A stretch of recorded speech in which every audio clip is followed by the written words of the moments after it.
BA द्वितीय वर्ष राजनीति विज्ञान के विद्यार्थियों, आज मैं आपके सम्मुख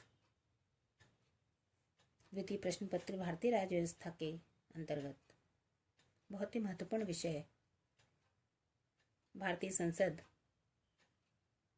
जिसमें लोकसभा और राज्यसभा और इनकी रचना, शक्तियां, कार्यकरण और संबंधों का प्रतिमान के विषय में चर्चा करने जा रही हूँ, जिसमें सर्वप्रथम हम संसद के बारे में जानकारी लेंगे।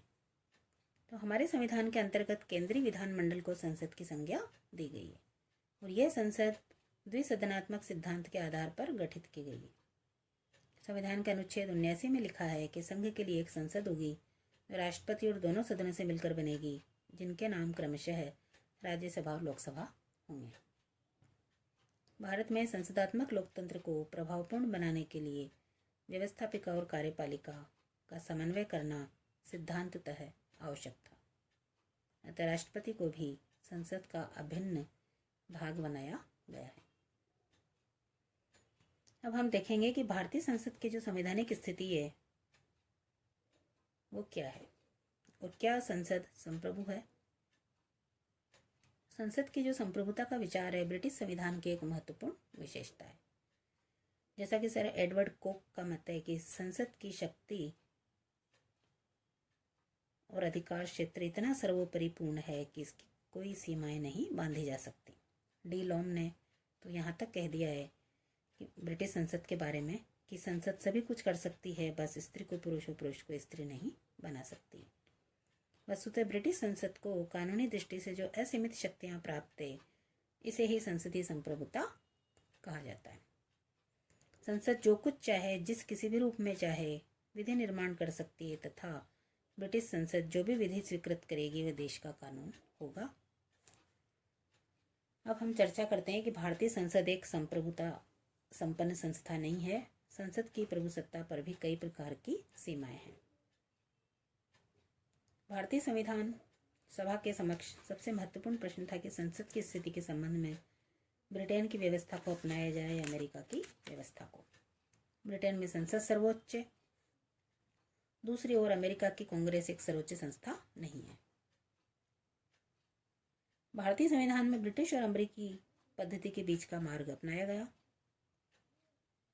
संविधान निर्माता संसद की संप्रभुता के आदर्श से प्रभावित थे और इसे अपनाना चाहते थे, लेकिन इसके साथ ही संघात्मक व्यवस्था, लिखित और कठोर संविधान और मौलिक अधिकारों की व्यवस्था के कारण संसद को सभी विषयों में कानून निर्माण की शक्तियां नहीं दी जा सकती थी। न्यायिक पुनर्विलोकन की व्यवस्था को अपनाना भी आवश्यक था। अतः भारतीय संविधान में न्यायिक पुनर्विलोकन को अपनाया गया, लेकिन न्यायिक पुनर्विलोकन की व्यवस्था उतनी सीमा तक नहीं है जितनी सीमा तक वो अमेरिकी संविधान में है। प्रसिद्ध विधिवेत्ता दुर्गादास बसु के शब्दों में, भारतीय संविधान में अद्भुत ढंग से अमेरिका के न्यायालय की सर्वोच्चता के सिद्धांत और इंग्लैंड के संसदीय प्रभुसत्ता के सिद्धांत के बीच का मार्ग अपनाया गया। भारतीय संसद की प्रभुसत्ता पर निम्न सीमाएं हैं। पहला, लिखित और कठोर संविधान अर्थात संविधान में संशोधन हेतु विशेष प्रक्रिया। दूसरा, संविधान की सर्वोच्चता का सिद्धांत तथा संविधान के मूल ढांचे की अवधारणा। सर्वोच्च न्यायालय ने 1973 में केशवानंद भारती विवाद तथा 1980 के मिनर्वा मिल्स विवाद में संविधान के मूल ढांचे की अवधारणा का प्रतिपादन किया।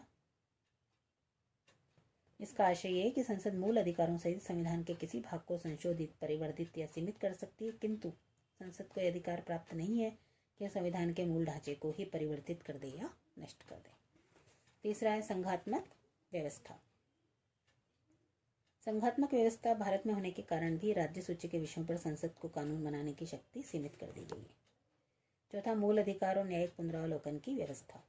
संसद के द्वारा संविधान में निर्धारित प्रक्रिया को अपनाए बिना मूल अधिकारों के विरुद्ध किसी कानून का निर्माण नहीं किया जा सकता। अगला है राजनीतिक परिसीमाएं।